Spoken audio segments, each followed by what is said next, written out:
What if I told you that your brain has been lying to you every single day of your life? Not sometimes.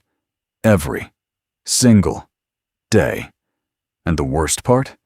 You have no idea it is happening. Right now, as you watch this, your brain is running a hidden program in the background. A program that was never designed to make you happy. It was designed to keep you alive. And those are two very different things. Think about the last time you tried to relax. Really relax. You sat down, maybe on your couch, maybe in your bed.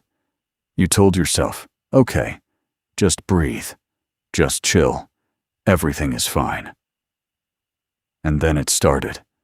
That one embarrassing memory from 5 years ago. That conversation you wish you had handled differently. That thing you need to do tomorrow, next week, next year. Your mind just would not stop. And no matter how hard you tried to shut it off, it kept going, louder and louder, like an engine that has no off switch. You probably thought something was wrong with you. Maybe you told yourself you were just an anxious person. Maybe you blamed stress, or your job, or your relationships. But here is what nobody ever told you. Nothing is wrong with you. You are just caught inside a system. A very old, very powerful system that your brain built thousands of years ago. And until you understand how it works, you will never truly feel at peace. Here is where the story really begins. A long time ago, before cities, before phones, before Netflix, human beings lived in a very dangerous world. Every single day was a fight for survival. Wild animals, enemy tribes, starvation, disease. The people who survived were not the happiest ones. They were the most alert ones. The ones whose brains never fully switched off. The ones who were always scanning, always watching, always preparing for the next threat.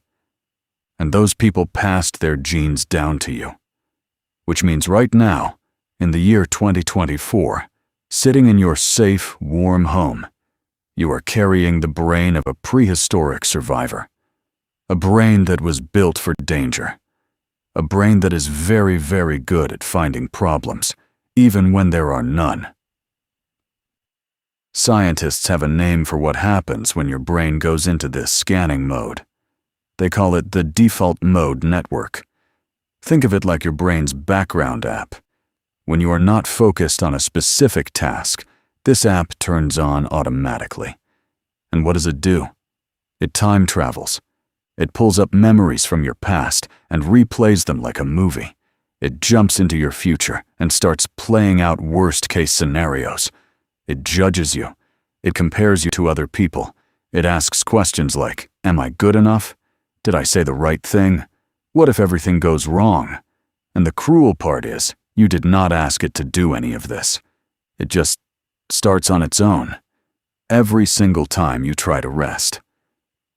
Now here is something that will completely change how you see yourself. Research shows that the average person spends almost 50% of their waking hours lost in their own thoughts. Half of your life. Not experiencing the present moment. Not actually living. Just drifting. Lost inside a mental movie that your brain created without your permission. And studies also show that this mental drifting is directly connected to unhappiness. The more your mind wanders, the worse you feel. It is not about what you are thinking about. It is the wandering itself that drains you. But wait, it gets even more interesting, and a little bit darker. There is a specific reason your brain does not just wander randomly. It has a preference, a very strong preference for negative thoughts. Psychologists call this negativity bias. Your brain is literally wired to pay more attention to bad things than good things. If 10 good things happen to you today, and one bad thing happens, your brain will spend the rest of the night thinking about the one bad thing. The good stuff fades fast. The bad stuff sticks.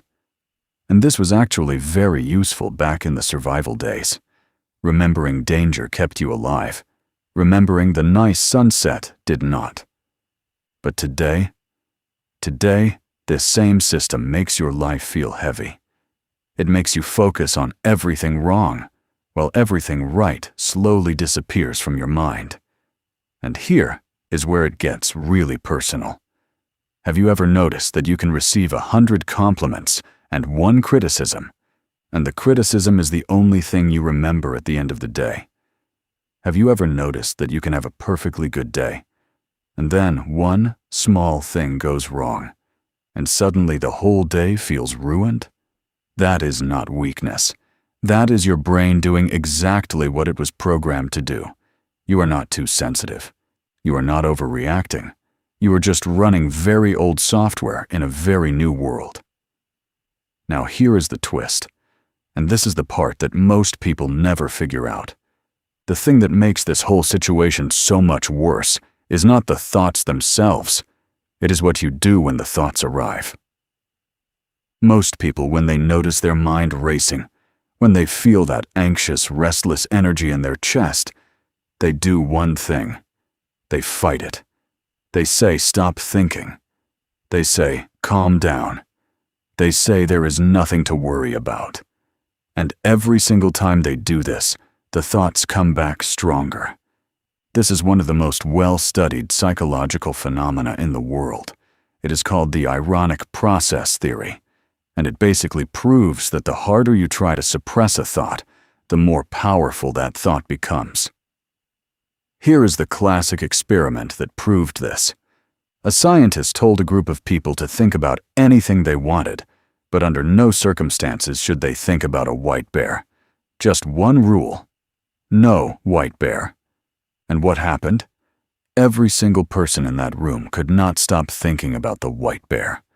The more they tried to push it away, the louder it got. And this is exactly what happens when you tell yourself to stop worrying, stop overthinking, just relax. Your brain hears the word relax and immediately starts monitoring whether you are relaxed yet.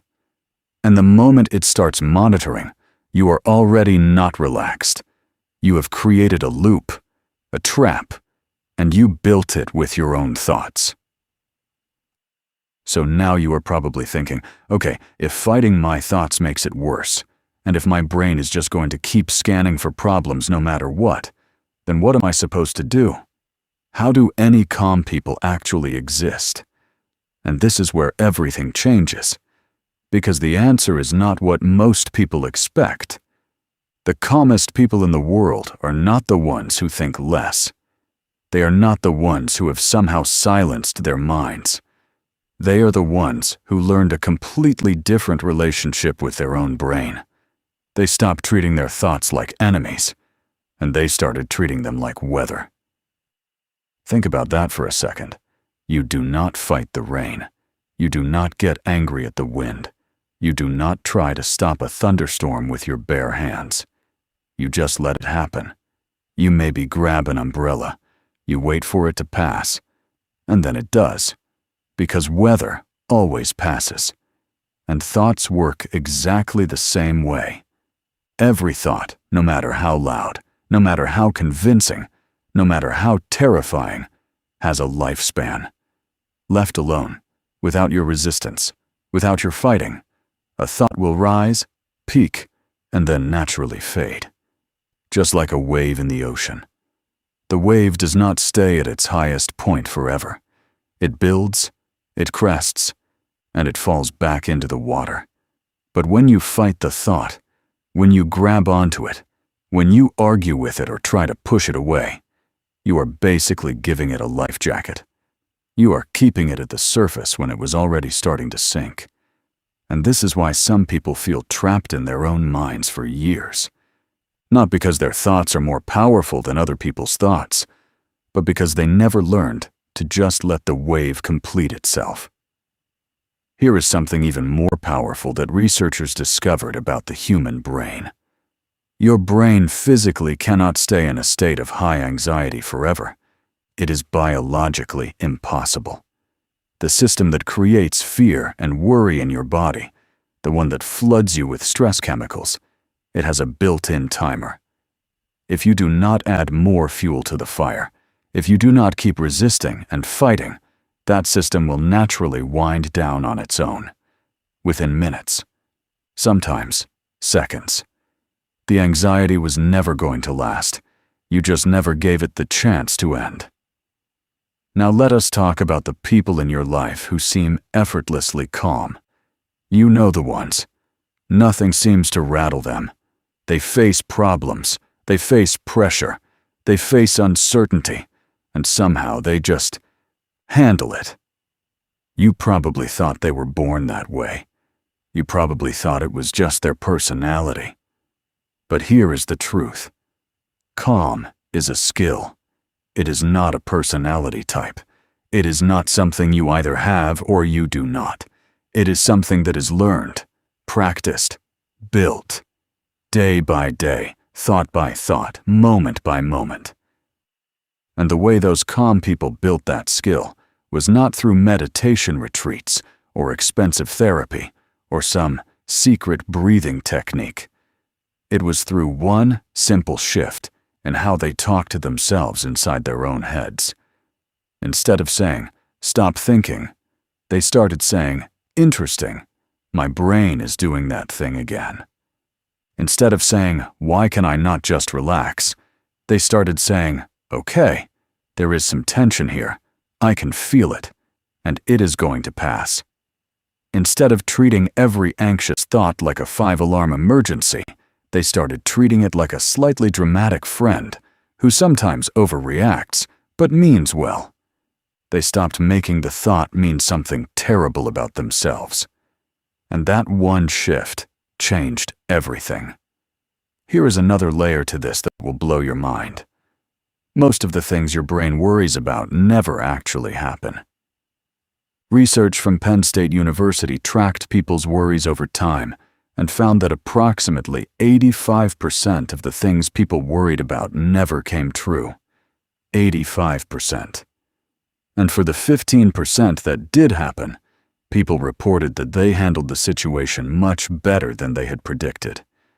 Your brain is not just worrying about real threats. It is manufacturing threats. It is creating fictional disasters and then making you feel as if those disasters are already happening. You are suffering through experiences that have never occurred and may never occur. You are living in a future that exists only in your own mind. And this brings us to what might be the most important idea in this entire video. The present moment is almost always okay. Right now, in this exact second, you are breathing. Your heart is beating. You are safe. The actual present moment, not the imagined past, not the feared future, but right now, is almost always manageable. The suffering comes from leaving the present. It comes from your brain dragging you back into yesterday or throwing you forward into tomorrow. And every time that happens, you lose access to the one place where peace actually lives. Right here, right now. This is why ancient wisdom traditions from every culture on earth have always pointed to the present moment as the source of peace. Not because it is a spiritual idea, but because it is a biological one. Your nervous system can only truly settle when it is anchored in what is actually happening, not what might happen or what already happened. The body lives in the now. The mind wanders everywhere else. And the secret to relaxation is simply learning to bring the wandering mind back home. So how do you actually do this in real life? Not in a meditation cushion, not in a quiet room with no distractions, but in the middle of your actual life, when the stress is real and the pressure is on, and your brain is running at full speed? Here is what works. And this is backed by decades of brain research. You give your brain a job, a small, specific, sensory job. When your mind starts racing, you do not tell it to stop. You redirect it. You say, "Okay, brain, I need you to notice 5 things you can see right now. Or you say, what does the air feel like on my skin? Or you focus on the physical sensation of your feet touching the ground. Just that. Nothing more. This works because your brain literally cannot run its fear program and its sensory awareness program at the same time. They use different networks. When you activate sensory awareness, the scanning worry loop gets interrupted. Not forever, but long enough for your nervous system to take a breath. Long enough for the wave to start falling back. And every time you do this, every time you successfully redirect your brain from the worry loop to the present moment, you are building new pathways in your brain. You are literally rewiring yourself. Scientists call this neuroplasticity. Your brain is not fixed. It is not set in stone. It changes based on what you practice. And if you practice bringing yourself back to the present, over and over, even imperfectly, even just for a few seconds at a time, your brain slowly learns a new default, a calmer one, a quieter one. Here is the final truth. And this is the one that ties everything together. You are not your thoughts. Read that again. You are not your thoughts. The thoughts are happening inside you, but they are not you. Just like clouds are not the sky. The sky does not become a storm cloud. It just holds the storm for a while. And when the storm passes, the sky is exactly the same as it always was. Unchanged, open, still. That is what you are underneath all the noise, underneath the racing thoughts and the anxious replays and the worried predictions. There is a part of you that is just watching. That has always been watching. Calm and steady and untouched by the storm. Every spiritual tradition calls it something different. Psychology calls it the observing self. But whatever you call it, the experience of it is the same. A quiet, aware presence that exists behind your thoughts. And the moment you discover it, even for just 1 second, everything shifts. Because you realize the thoughts were never the problem. You were just too close to them to see that they were just thoughts. Not facts, not destiny, not the truth about who you are. Just patterns. Old patterns. Running on old code. In a brain that was built for a world that no longer exists. You have the power to update that code. Not all at once. Not perfectly. But slowly, consistently. 1 moment at a time. Every time you notice a thought instead of becoming it, you grow stronger. Every time you let a wave of anxiety rise without fighting it, you get calmer. Every time you come back to the present moment, even for a breath, you are training your brain to feel safe in the now. And that is the only place peace has ever existed. Your brain was never broken. It was never your enemy. It was just doing the only job it knew how to do. Keeping you alive. And now it is time to teach it a new job. Not survival, but living. Now I want to ask you something, and I want you to really think about this before you answer. What is the one thought that your brain keeps coming back to, no matter how many times you try to let it go? That one thing that shows up at night when everything is quiet. Drop it in the comments below. You do not have to explain it. You do not have to justify it. Just write it. Because I promise you, you are not alone in it. And sometimes the simple act of naming the thing that haunts you is the first step to finally being free from it.